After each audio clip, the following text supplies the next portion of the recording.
Amém? 1 João capítulo 4, deixa eu abrir o meu aqui. Vamos ler a partir do verso 7, queridos.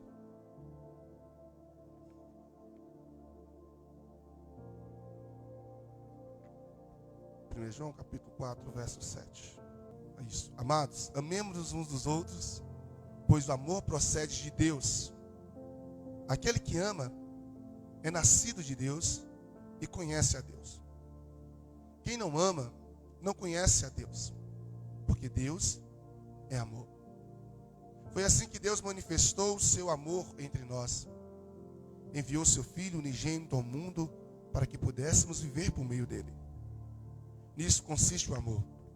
Não em que nós tenhamos amado a Deus, mas em que Ele nos amou e enviou seu Filho como propiciação pelos nossos pecados.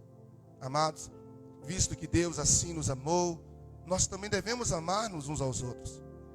Ninguém jamais viu a Deus. Se nós amarmos uns aos outros, Deus permanece em nós.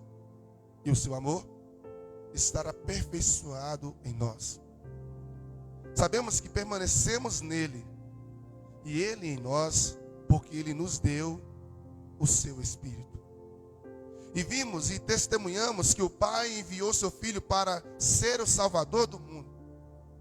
Se alguém confessa publicamente que Jesus é o Filho de Deus, Deus permanece nele e ele em Deus. Assim conhecemos o amor que Deus tem por nós e confiamos nesse amor. Deus é amor. Todo aquele que permanece no amor, permanece em Deus e Deus nele. Dessa forma, o amor está aperfeiçoado em nós, para que no dia do juízo tenhamos confiança, porque neste mundo somos como ele.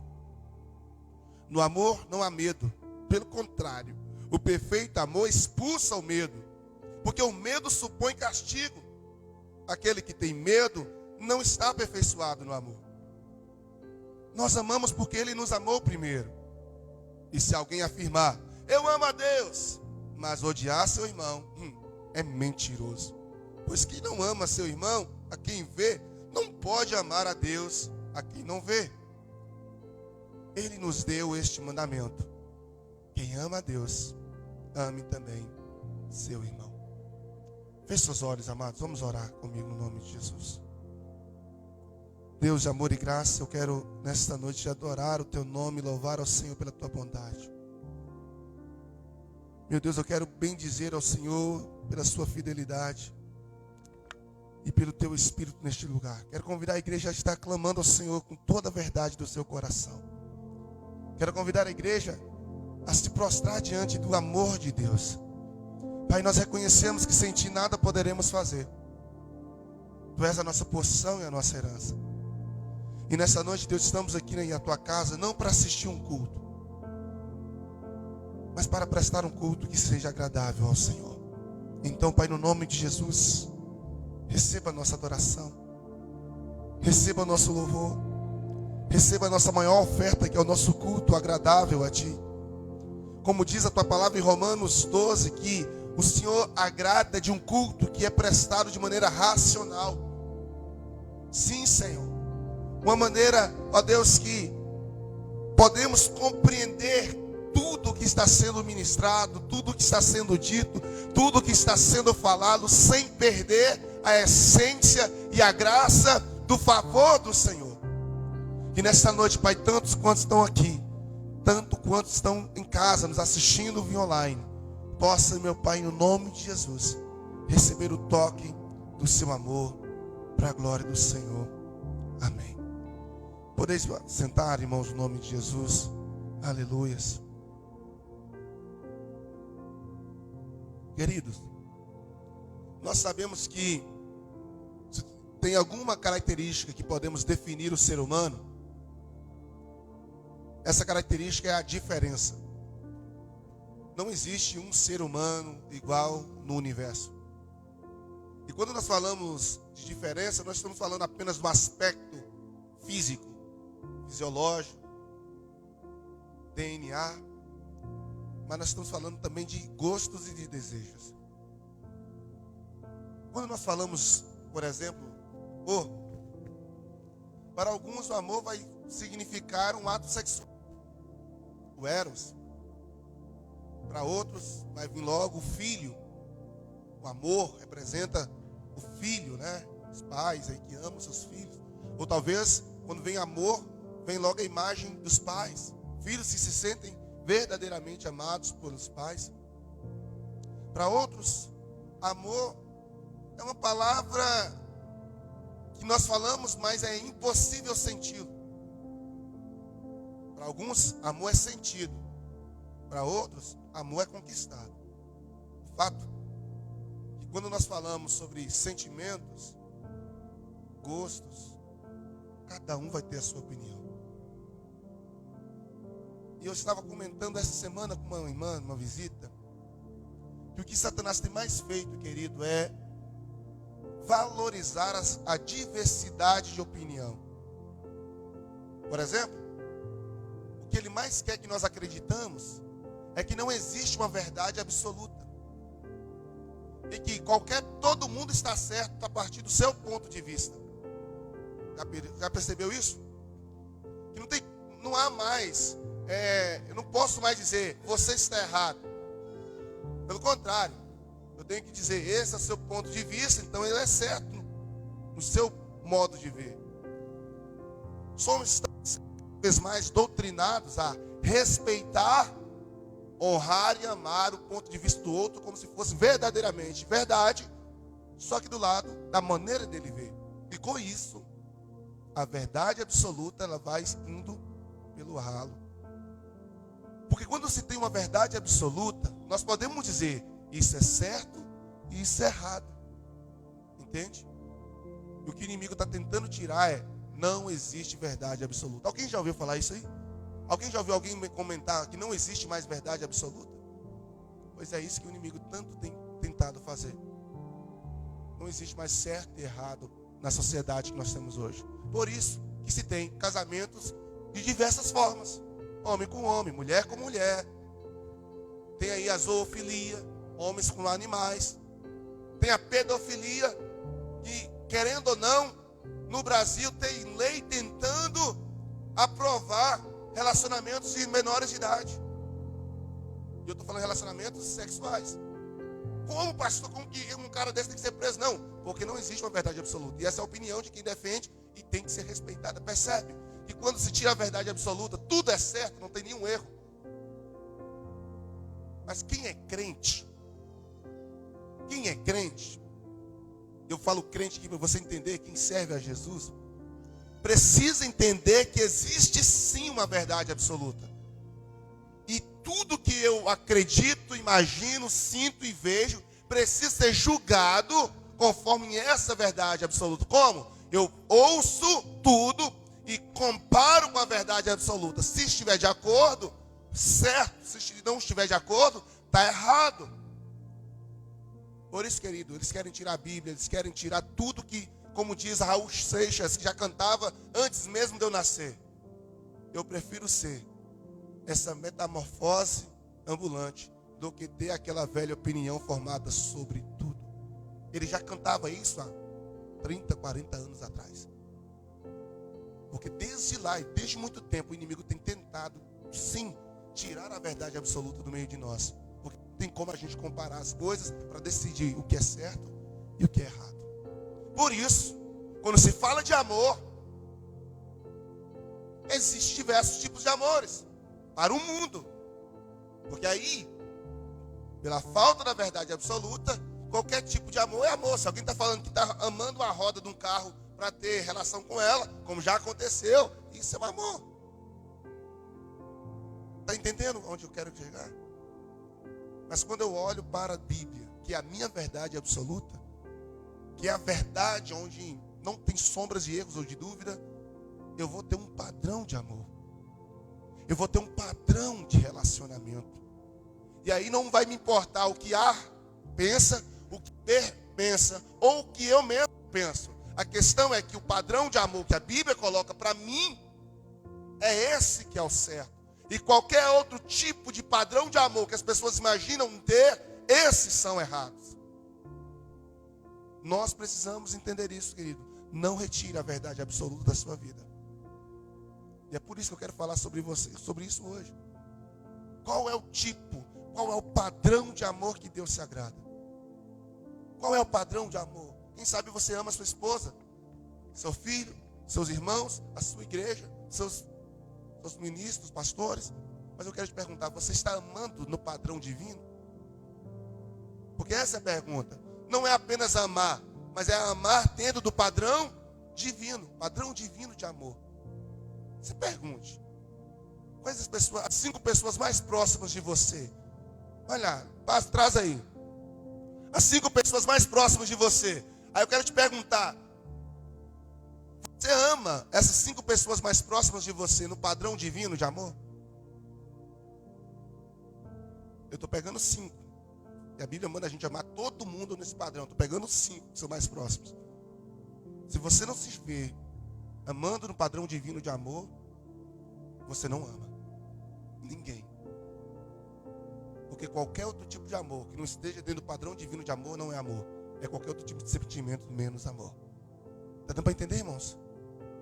Então, pastor, eu não sei qual é o padrão divino de amor de Deus, né? Qual é o padrão divino de amor? Mas quantos querem aprender? João escreveu 5 livros na Bíblia Sagrada. 20% de todos os livros do Novo Testamento foi ele quem escreveu. Nos seus 5 livros, 4 desses livros, a palavra amor é a palavra destaque nos livros que ele escreveu. Nenhum outro autor do Novo Testamento falou mais sobre o amor como João, principalmente no sentido de cartas. Se você ler a primeira, a segunda e a terceira carta de João, você vai perceber que ele em todo o tempo está falando de amor. E quando ele chega no capítulo 4, ele destaca, ele foca muito mais profundamente sobre o amor que agrada a Deus. Eu quero convidar você a ter sua Bíblia aberta, você aí na sua casa, os irmãos aqui em 1 João, no capítulo 4, e você vai perceber um detalhe, que para amarmos dentro do padrão divino de amor, para amar, seja a esposa, seja o marido, seja os filhos, seja os irmãos da igreja, seja qualquer um, olha o que João vai dizer no versículo 7 e versículo 8. Amados, amemos uns aos outros, pois o amor procede de Deus. Aquele que ama é o quê? Nascido de Deus e conhece Deus. Quem não ama, não conhece Deus, porque Deus é amor. Sabe a primeira coisa que eu entendo sobre o padrão divino de amor, o amor que agrada a Deus?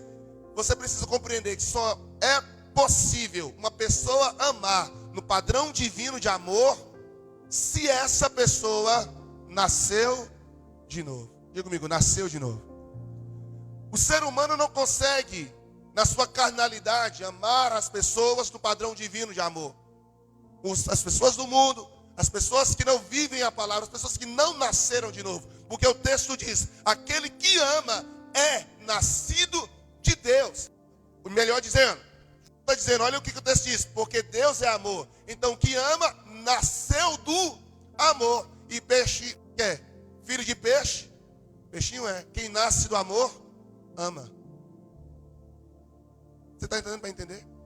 João está dizendo, quem ama é nascido de Deus, porque Deus é amor. Então se Deus é amor e a pessoa é nascida de Deus, então a pessoa nasceu do amor. E o que é esse negócio de nascer de novo? O que é esse negócio de nascer de Deus? O amor é uma evidência natural de uma pessoa que experimentou um novo nascimento. Só que ao contrário do que muitos pensam, o novo nascimento não é apenas o batismo. Dá um pulinho lá em João, no capítulo 1. Olha o que João vai dizer. João capítulo 1 vai nos dizer o seguinte, querido, versos 11 ao versículo 13. Acompanhe o raciocínio. No seu evangelho, agora já não é na sua epístola, é no seu evangelho, no capítulo 1, verso 11 e 13. Veio para o que era seu, mas os seus não receberam, contudo, os que receberam, aos que creram em seu nome, deu-lhes o direito de se tornarem filhos de Deus, os quais não nasceram por descendência natural, nem pela vontade da carne, nem pela vontade alguma do homem, mas nasceram de Deus. Então lá em 1 João, ele está dizendo que quem ama é nascido de Deus. E Deus é amor, então naturalmente nós somos filhos do amor. Só que ele fala que uma pessoa só pode se tornar filhos de Deus, filhos do amor, se esta pessoa aqui, ela crer em Cristo e o receber como Salvador da sua vida. E a questão é que nem todo mundo, querido, que está na igreja recebeu Cristo. Ah, como assim, pastor? Se a pessoa está na igreja é porque ela levantou a mão e falou, eu aceito Jesus. Nem sempre. Receber Cristo, querido, não é receber uma nova denominação para congregar. Não é receber uma nova religião. Tem pessoas que mudam de religião e pensam que receberam Cristo. Tem pessoas que mudam de denominação e pensam que receberam Cristo. Mas receber a Cristo é aceitar a sua palavra. Quem está entendendo, diga amém, querido. Receber Cristo é aceitar a sua palavra, o evangelho, aquilo que verdadeiramente Cristo veio anunciar.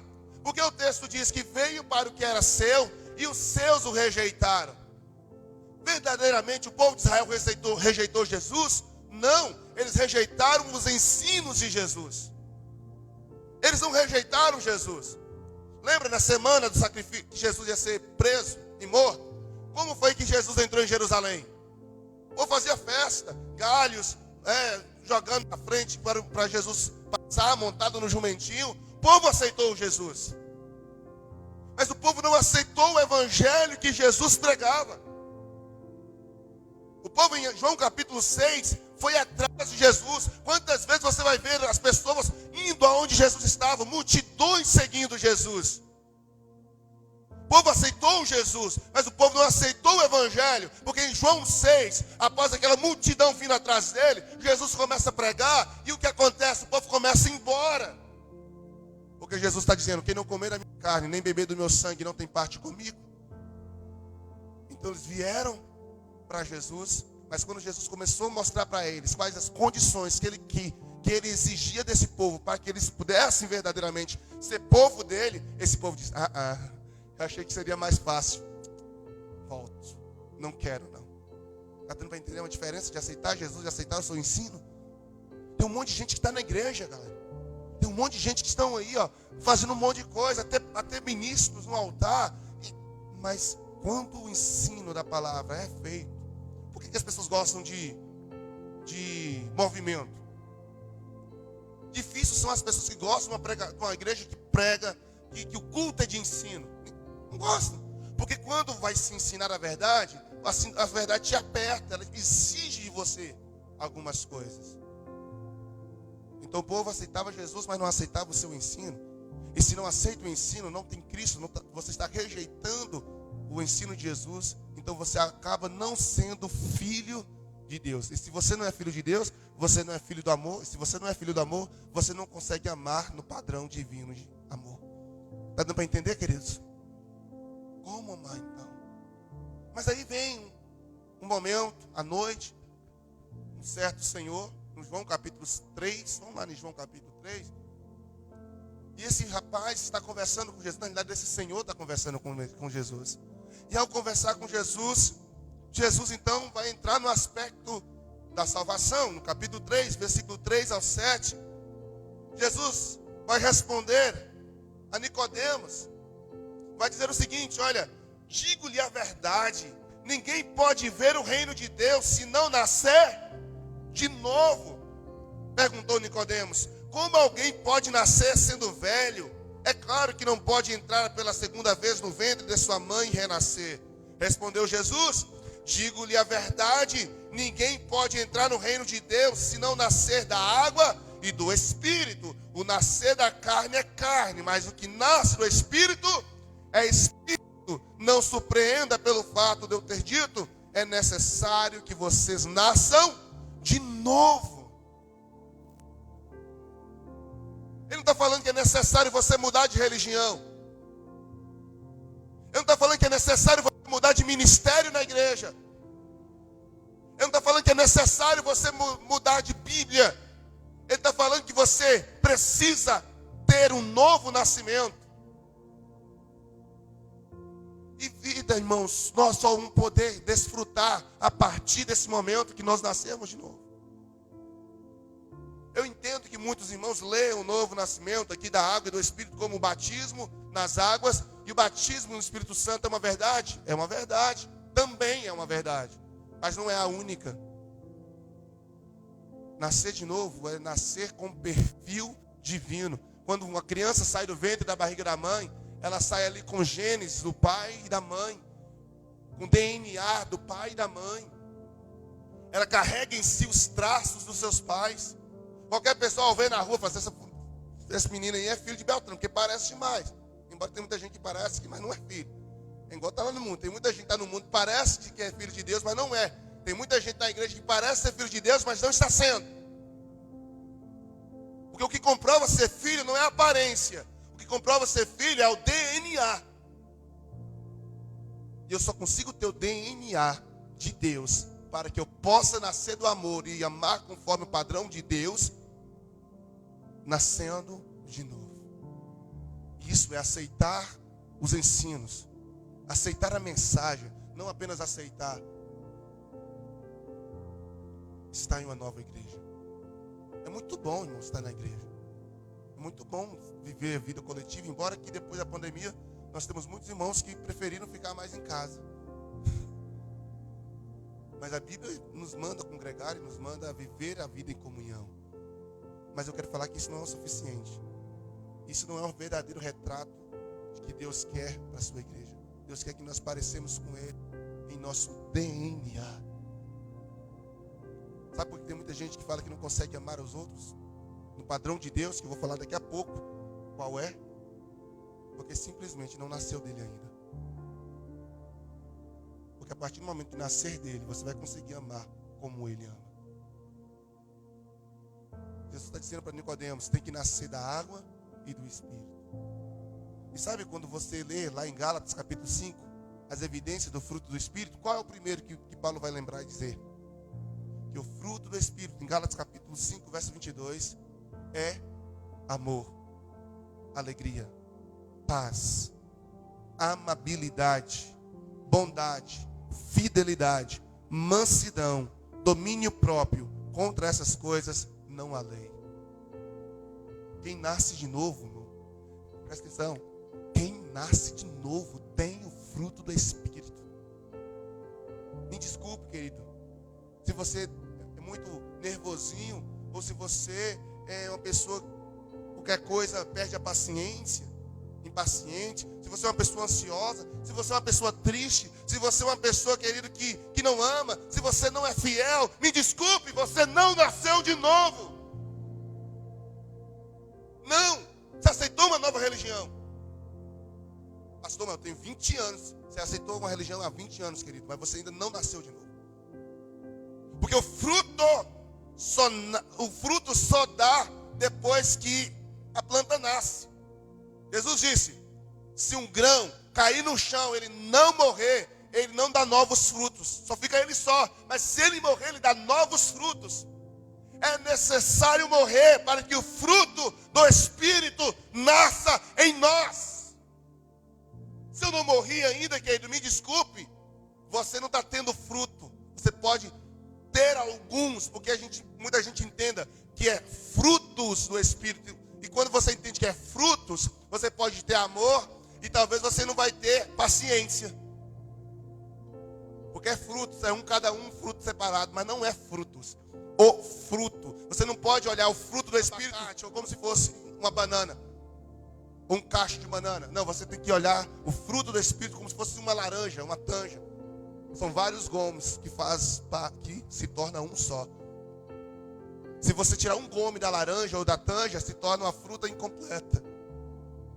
Então quem tem amor vai ter paciência. Quem tem paciência vai ter fidelidade. Quem vai ter fidelidade vai ter mansidão. Quem vai ter mansidão vai ter todos os outros frutos. Porque é o fruto que nasce de alguém que morreu. Está dando para entender? É o fruto que nasce de alguém que morreu e nasceu de novo. É por isso que eu arrisco, sem medo de errar. Nós estamos vivendo um tempo de igreja. Eu não falo isso, irmãos, com forma de acusação, não. Falo isso com tom de preocupação. Porque a Bíblia diz que pelo fruto se conhece. Então não estou julgando ninguém. Eu estou analisando o fruto e descobrindo que tipo de árvore que nós estamos vivendo em nosso bosque espiritual. Se a igreja fosse um bosque e o Jesus é o agricultor, que tipo de árvore você seria? Árvore de bons frutos? Porque é isso que João Batista vai chegar pregando e metendo a ripa no povo, dizendo: ei, produzis, pois, frutos dignos de arrependimento. Estamos vivendo um tempo que as pessoas estão vivendo de maneira tão relaxada. Nós somos muito bons de meter o pau no outro. De falar que a igreja está isso, de falar que está uma desordem. Nossa vida, uma bagunça. Casamento, indo por água abaixo. Os filhos se perdendo. Ministério, acabando, nem tem mais.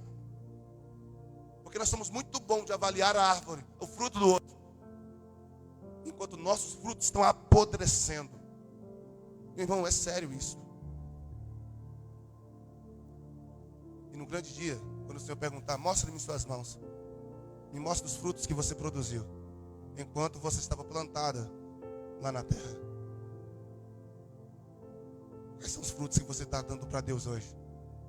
Pensa comigo, irmãos, em nome de Jesus, foca aqui. Foca aqui. Quais são? Verdadeiramente te pergunto: você nasceu de novo? Você é nascida de Deus? Você é nascido de Deus? Porque a Bíblia diz: quem é nascido de Deus, o maligno não toca. É necessário nascer de novo, irmão. Não adianta só apenas mudarmos. E aí João vai estar falando de amor. Então, pastor, qual é o amor? Qual é o amor? No padrão de Deus. Que Deus se agrada. Olha lá. Vamos voltar para João, capítulo 4, verso 9. Vamos falar. Primeira coisa que nós aprendemos sobre: só é possível amar no padrão de Deus se eu nasci de novo. Se você ainda não nasceu de novo, você ainda não consegue amar no padrão de Deus. Você já percebeu qual foi a exigência de Deus para com os homens? Vós, maridos, amai-vos vossas esposas como Cristo amou a igreja. O que Paulo está falando? O amor do marido para com a esposa tem que ser um amor no padrão de Deus. E o cara, muita gente fala: eu não consigo amar minha esposa. Mas por que você ainda não conseguiu nascer de novo? Porque a partir do momento que você nasce de novo, você tem o amor padrão de Deus, então você consegue. E as mulheres, pastor, não vão amar os maridos na forma do padrão de Deus? Vou chegar lá daqui a pouco. Eu só consigo amar no padrão de Deus se eu nascer de novo. E quando eu nasço de novo, eu tenho o amor no padrão de Deus. O que ele vai fazer comigo? No versículo 9 e 10 diz: e foi assim, lá de 1 João, capítulo 4, verso 9 e 10. Foi assim que Deus manifestou o seu amor entre nós. Enviou seu Filho unigênito ao mundo, para que pudéssemos... eu já fui no final da mensagem. Capítulo 4, verso 18. Isso, 1 João 4, 18. Antes de nós chegar nessa parte aí final. No amor não há medo. Pelo contrário, o perfeito amor expulsa o medo. Porque o medo supõe castigo. Aquele que tem medo não está o quê? Ainda tem alguém comigo aí? Tem alguém que está lendo comigo? Você está em casa? Então vamos lá. Só porque não tem o texto ali? A Bíblia é lá. Vamos abrir a Bíblia então, irmãos. Vamos voltar aqui. Capítulo 4, versos 8. No amor não há medo. Pelo contrário, o perfeito amor faz o quê? Expulsa o medo. Porque o medo supõe castigo. Aquele que tem medo não está o quê, irmãos? Não está aperfeiçoado no amor. O amor é imaturo. O amor ainda não é um amor perfeito. E sabe qual é o amor padrão de Deus? Nós já sabemos que é um amor perfeito. Não é um amor qualquer. Então, o texto está dizendo que quem é nascido de Deus ou nascido de novo vai conseguir amar no padrão de Deus. E quando você tem esse amor no padrão de Deus, há um primeiro requisito que você pode compreender que tem um amor no padrão de Deus, é que você não tem medo de ser castigado. Quem está entendendo, querido? Meu Deus, em nome de Jesus, Pai, quebra todo o laço do inimigo nessa noite. O amor do padrão de Deus nos faz não temer o castigo dele. Por quê? Porque eu nasci dele. Quando João está dizendo, porque o medo supõe castigo, que tipo de castigo ele está falando? O castigo divino, o juízo. Você percebeu que tem muita gente que só está na igreja com medo do inferno? Eu te pergunto, qual é o seu motivo? Qual o motivo pelo qual você está aqui? Tem gente que está na igreja com medo do inferno. Meu Deus do céu, se eu morrer hoje, inclusive eu já preguei esse emprego para conscientizar você que o inferno, o xilindró do capeta existe, mas não foi feito para mim nem para você. O inferno foi feito para o diabo e seus anjos. Mas tem muita gente indo para lá porque rejeitou o amor de Deus. O inferno existe. Mas a questão é, quando eu tenho o amor de Deus aperfeiçoado em mim, eu não tenho medo de diabo, não tenho medo de demônio, eu não tenho medo do inferno. Por quê? Porque o verdadeiro amor, diga comigo, o verdadeiro amor expulsa todo medo. Romanos capítulo 8, Paulo vai dizer, portanto, vamos lá, abre aí comigo, Romanos capítulo 8.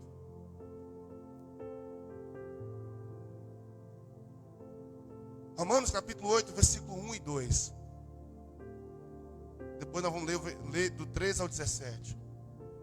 Portanto, agora, já não há condenação para os que estão em Cristo Jesus, por meio de Cristo Jesus.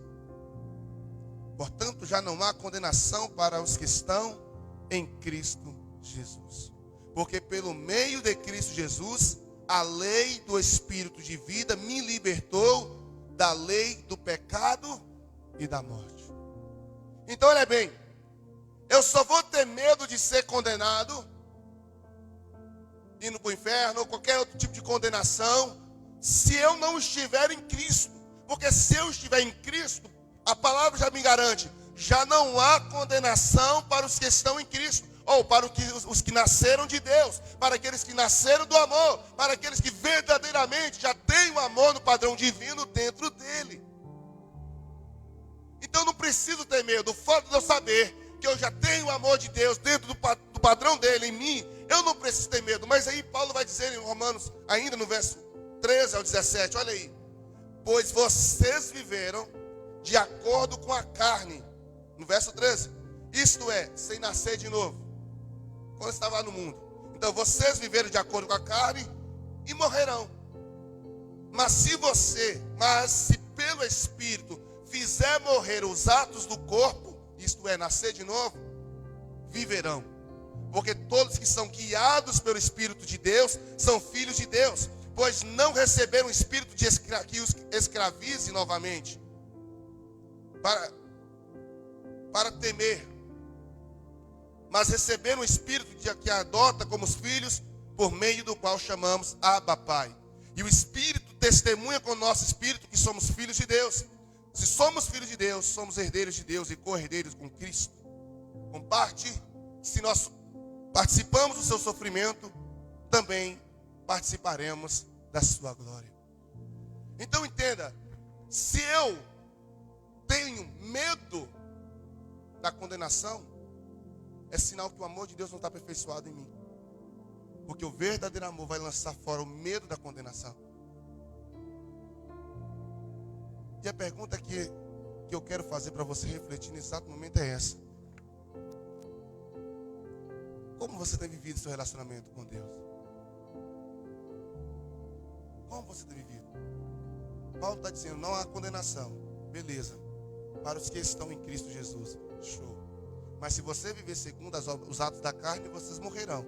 Mas se vocês viverem segundo as obras do Espírito, vocês viverão. Se eu perguntar para você agora, como você está vivendo a sua vida? Segundo as obras da carne ou segundo as obras do Espírito? Porque se for segundo as obras da carne, você tem motivo de sobra para temer. Porque o inferno existe. E é para lá que os que andam segundo a carne vão. Só que a gente não faz essa avaliação, sabe? A gente vai vivendo uma vida cristã assim, ó, de culto em culto, de pregação em pregação. Na hora que está pregando, a gente até pensa um pouquinho. Depois que termina a pregação, a gente não para pensar naquilo que foi dito. Qual foi a última pregação que você assistiu? Quanto tempo essa pregação ficou martelando no seu coração? Quanto tempo você parou lá na sua casa para refletir e falar, cara, aquilo que foi pregado hoje, só ama o amor segundo o padrão de Deus quem nasce de Deus. Um amor segundo o padrão de Deus expulsa o medo da condenação. Agora, pastor, o que fazer para ter o amor segundo o padrão de Deus? E eu vou terminar falando sobre isso. Lá em João de novo, no capítulo 4. 1 João capítulo 4, verso 9. Voltando para o texto.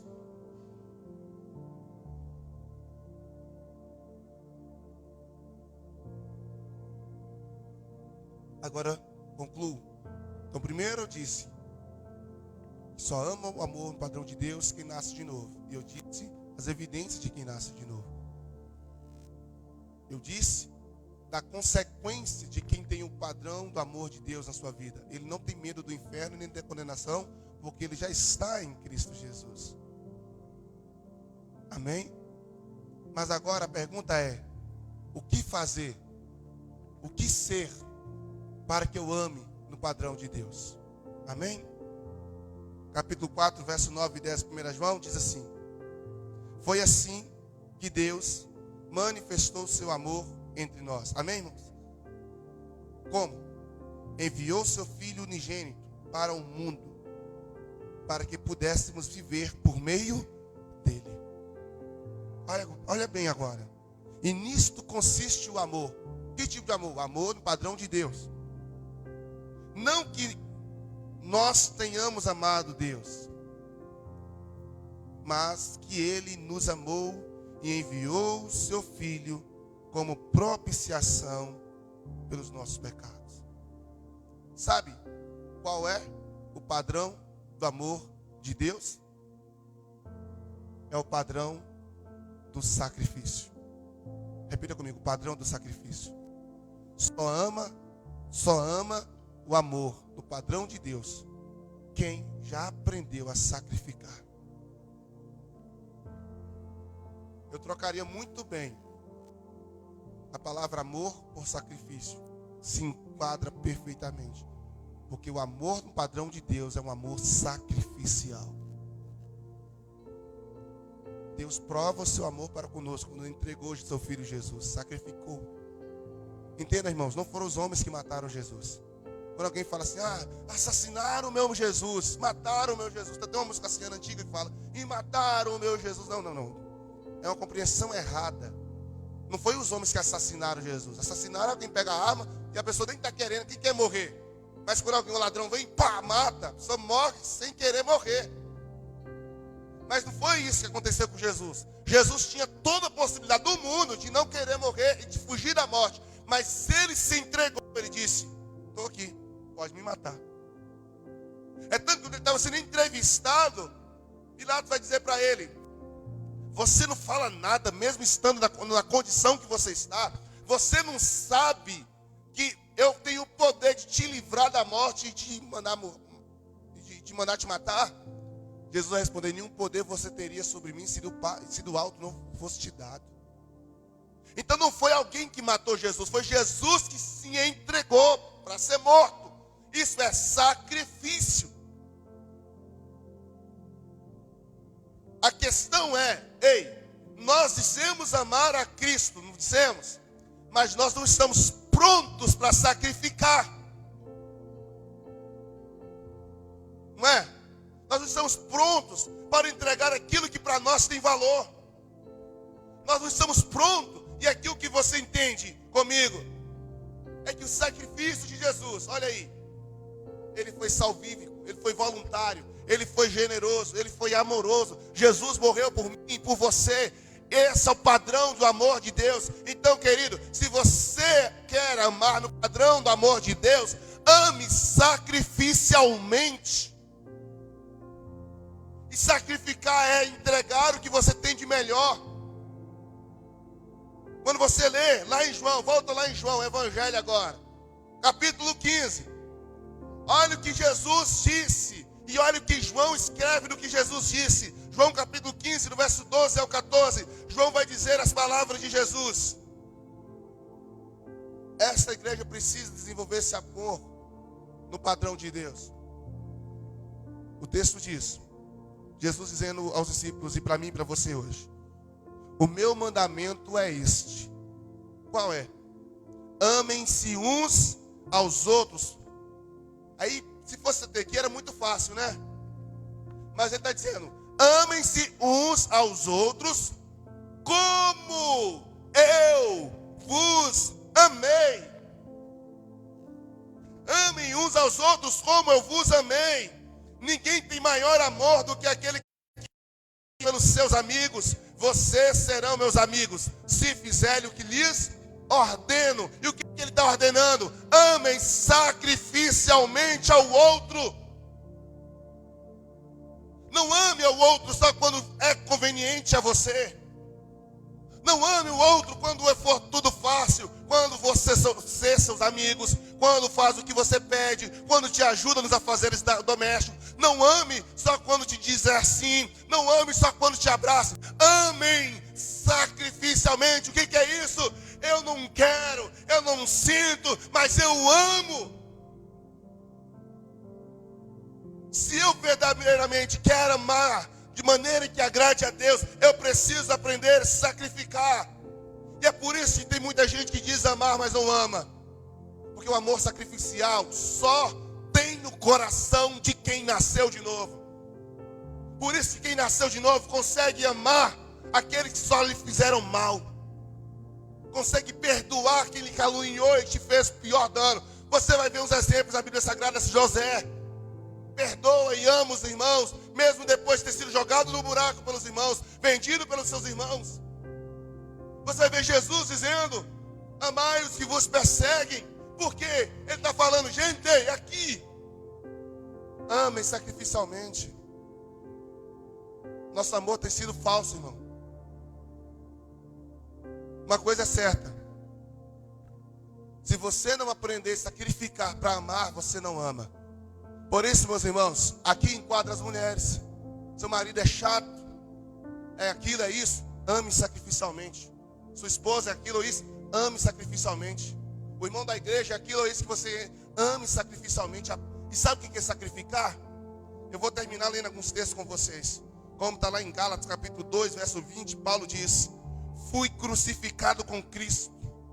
Assim já não sou eu quem vivo, mas Cristo vive em mim. A vida que agora vivo no corpo, vivo pela fé no Filho de Deus, que me amou em mim. Então ele está falando: olha, eu já sacrifiquei minha vontade. A minha vontade, olha, é dar umas porradas. A minha vontade é xingar. A minha vontade é fazer isso. Mas eu tenho a vontade de Deus sobre a minha vida. Porque, querido, amar sacrificialmente não é você ser anulado do que é ruim. É você ter essas coisas ruins, ser senhor sobre isso. É ser senhor sobre as suas vontades. É ser senhor sobre as suas decisões. É ser senhor sobre as suas paixões. Deus não nos prometeu que tiraria as tentações, que tiraria o sofrimento, que tiraria as pessoas ruins da nossa vida. Não, Ele permite que essas pessoas vivam conosco para nos treinar a amar sacrificialmente. Tem hora que Deus coloca pessoas que a gente não bate do nosso lado para conviver conosco, para treinar o nosso amor sacrificial. Todo mundo aqui pode lembrar algum tipo de pessoa que já passou na sua vida ou que está na sua vida, que você convive, amém? Porque você entende que você nasceu de novo. E não está errado pensar assim. Paulo vai dizer, na verdade, está em 2 Coríntios, no capítulo 5, verso 17. Portanto, se alguém está em Cristo, nova criatura é. As coisas velhas se passaram e tudo se fez novo. Nascer de novo é ser uma nova criatura. E eu termino, querido, dizendo o que Jesus disse lá em João capítulo 17, a oração dele. João 17, 20. A minha oração não é apenas por eles, ou os discípulos que estavam ali. Rogo também por aqueles que crerão em mim. Então a oração de Jesus não era apenas para os discípulos que estavam ali, mas por mim e por todos vocês. Jesus está falando com Deus e fala: Deus, não estou orando só por esses 12, 11, mas estou orando até por aqueles que um dia vão crer em mim. Isso enquadra todos nós. E qual foi o pedido de Jesus a Deus por mim e por você? O pedido foi esse: Pai, como tu estás em mim e eu em ti, que eles também estejam em nós, para que o mundo creia que tu me enviaste. Dê-lhe a glória deste mundo, para que eles sejam um, assim como nós somos um. Deus não olha para a igreja, querido, e vê a igreja fracionada. Deus olha para nós e vê como se fosse um. E se porventura você está longe desse grupo, é porque você não está fazendo parte da igreja. Se você se exclui, se afasta, é porque você aí não está fazendo parte dessa igreja. Mesmo fazendo parte da igreja visível, você não está fazendo parte da igreja invisível, que é a igreja que vai morar no céu. Eu quero perguntar: verdadeiramente você ama? Porque se você não tiver desenvolvido o amor segundo o padrão de Deus, me desculpe, você ainda não nasceu de novo e carece de arrependimento. Carece de arrepender-se. Pastor, como eu vou me arrepender? Precisa se arrepender. Não tem meio termo com Deus. Ou você ama no amor sacrificial, ou você não nasceu de novo. Ponto. Se você tem medo de ir para o inferno, você não nasceu de novo. Ponto. Se você não tem comunhão com seus irmãos, você não nasceu de novo. E quem não nasceu de novo pode estar na igreja há 30 anos. Que ao partir, infelizmente, você vai estar partindo debaixo de uma maldição. É sério isso, igreja. Por isso que o evangelho não é fácil. Quem diz que ser cristão é fácil? Não é. É moleza? Não é. Ser crente é muito fácil. Ser membro de uma igreja é muito fácil. Vir aos cultos também é fácil. Mas ir para o céu, não. Eu não estou pregando para uma igreja para ter números de membros. Eu sempre disse isso: irmão, você é a mais velha daqui de todo mundo. E ela sempre vai confirmar: eu nunca preguei aqui para ter uma igreja cheia de membros, mas ter uma igreja cheia de salvos, ainda que isso significa ter poucos membros. Ou você é salvo, ou você não é salvo. Eu te perguntar agora: se você morrer hoje do jeito que você está, você vai para o céu mesmo sendo membro, batizado, crente, enfim? Você morrer agora. Gente, é muito sério isso, sabe por quê? Porque hoje é ceia, por exemplo. E por que você pensa que é difícil eu aviso que tem ceia? Sabe por quê? Porque se você não está preparado para tomar uma ceia de surpresa, você não está preparado para ir para o céu. Porque no céu a primeira coisa vai ter uma ceia. Se você precisa se programar para cear, significa que você não está vivendo para cear. Se você precisa, é como se você estivesse se programando para ir para o céu. Então, ainda eu vou. Não, você precisa estar pronto em todo o tempo. Porque não, a Bíblia diz que assim como um raio sai de um lugar e vai para outro, assim será a volta do Filho do Homem. Num piscar de olhos. Inclusive no final de um culto como esse, que talvez você não está tão conectado como deveria. Gente, é tempo de arrepender. Ou a gente ama como Deus quer que amemos, ou o nosso amor é falso. Paulo diz em Coríntios 9: amai-vos uns aos outros sem fingimento. Você pode ficar de pé em nome de Jesus? Você ama? Porque quem ama é capaz de entregar. Quem ama é capaz de entregar. É só você lembrar de Abraão e Isaac. Sabe por que Abraão entregou Isaac em sacrifício? Porque Abraão amava a Deus mais do que amava Isaac, mesmo sendo o único filho que ele tinha. Tudo que você ama mais do que amar a Deus se torna o seu ídolo e vai te condenar por causa disso. Ainda que seja o seu filho, que você teve inúmeros dificuldades de tê-lo. Tudo que você amar mais do que a Deus vai te trazer condenação. Mas quando você aprende a sacrificar isso diante de Deus, entregar a Ele sacrificialmente, amar sacrificialmente ao Senhor, da mesma forma que o Senhor amou sacrificialmente a nós. Será que você é capaz de entregar seu filho? Será que você é capaz de entregar a sua família? Será que você é capaz de entregar a sua vida? Será que você é capaz de entregar os seus bens? Será que você é capaz de entregar o que você tem mais estima? Meu irmão, se você não é capaz de fazer isso, me desculpe, você precisa nascer de novo. E não tem como entrar no céu se não nascer de novo.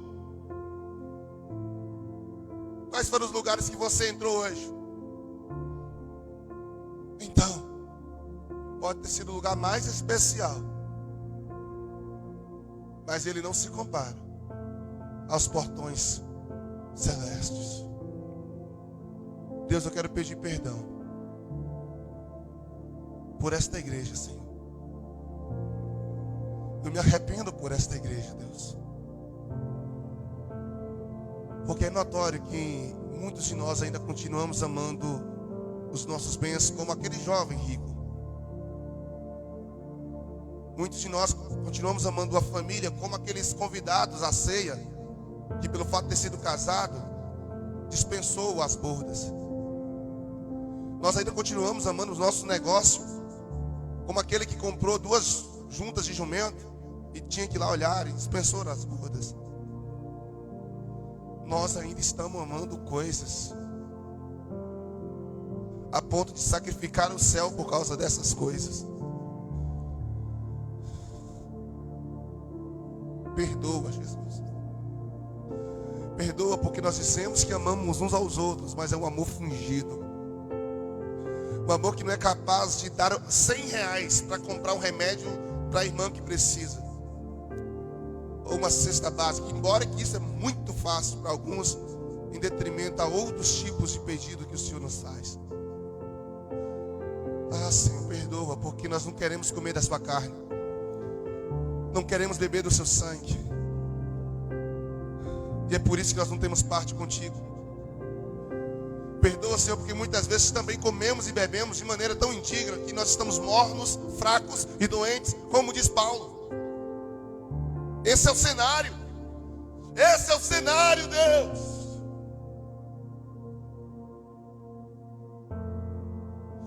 E eu pergunto, até quando, Senhor? Até quando, Senhor? Até quando, Senhor, nosso amor vai ser tão superficial? Até quando, Senhor, nosso amor vai ser tão, ó Deus, banal? Até quando vamos falar que amamos e nós não cumprimos os seus mandamentos? Porque é isso que o Senhor diz em João 15: se me amares verdadeiramente, guardareis os meus mandamentos. Mas nós não guardamos, Senhor. Continuamos fazendo sexo fora do casamento, continuamos mentindo para os pais, continuando mentindo para os cônjuges, continuando mentindo para os nossos líderes, continuamos amando as nossas coisas, continuando a fazer a obra do Senhor relaxadamente, continuamos fazendo um monte de coisa e o Senhor já disse para nós não fazermos. Isso não é amor. Queremos ter um caso contigo, como muitos têm caso com prostituta. E o Senhor não quer ter caso com ninguém. O Senhor quer ter um relacionamento sério e profundo. Oh, Deus, desperta a nossa igreja. Eu não oro nem para a igreja brasileira, não, Senhor. Ainda que eu sei que toda a nação precisa disso, mas se eu não conseguir ver isso nessa pequena comunidade de 20, 30, 40 membros, se eu não conseguir ver isso aqui, Deus, um amor sincero aqui, como, Senhor, iremos às nações? Se nós estamos vivendo uma vida fingida, um evangelho mascarado, o que falamos no público, não vivemos com o cônjuge na casa. No cônjuge lá na casa, nos transformamos em demônios. Na escola, no trabalho. Deus, por favor, o Senhor disciplina e corrige quem o Senhor ama. E que essa igreja aprenda, Deus, a voltar para Ti e amar com amor ágape, um amor sacrificial. Esse é o seu amor, esse é o verdadeiro amor, esse é o amor que o Senhor agrada. Perdoa, Jesus. Meu querido, eu quero convidar você a colocar sua mão sobre o seu coração, simbolize seu coração. Eu quero convidar você a orar e pedir em Deus perdão, em arrependimento, por todas as vezes que nós dissemos que o amamos com os lábios, mas as nossas atitudes e ações falam totalmente opostas.